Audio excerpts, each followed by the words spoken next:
In this section, I talk briefly about Anna Katina Loizou, date of birth 2nd of November 1975, a Cypriot woman born in the UK whom I had a brief relationship with. After 1 year, I ended this relationship as I no longer wanted to practice the homosexual lifestyle. This made her very angry to be rejected, so she planned to destroy me and make my life hell by consistently abusing me emotionally and financially after she learned about my savings. As I had no one to get her out of my home and ensure that she would not retaliate afterwards, I agreed for her to stay until we could work out a way for her to get a council flat of her own, something she begged me for assistance to help her get by living with me and pretending to be partners. The plan was we would then officially break up and the council would have to rehouse her. We made an agreement and set a condition for this, which was she paid the rent and her bills whilst I paid the council tax and my bills. I became so desperate to get her out of my life as the council had already told us they would not rehouse her due to how I got my tenancy. She insisted if we moved to another borough they would rehouse her. In the end, I agreed to have a civil partnership with her, which is a gay marriage, so that I could put down money to buy a home and she would get a mortgage as she had a job and steady income coming in. We then sell the home, then split the money so she could leave me alone and not harass me afterwards. This woman ended up staying in my home for about 7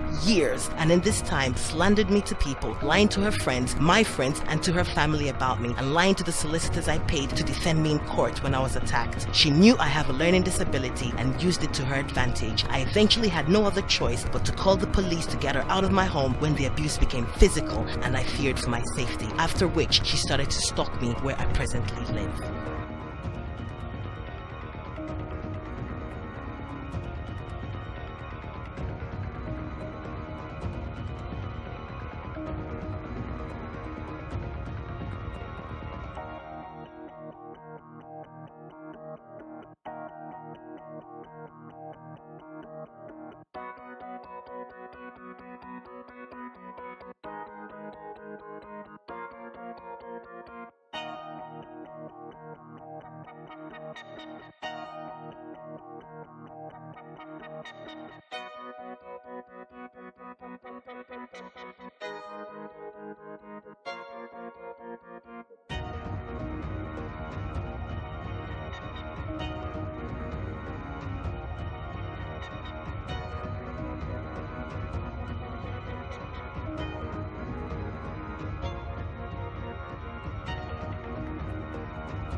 So that is my experience with Anna Katina Loizou, and that is how the slander about me just grew.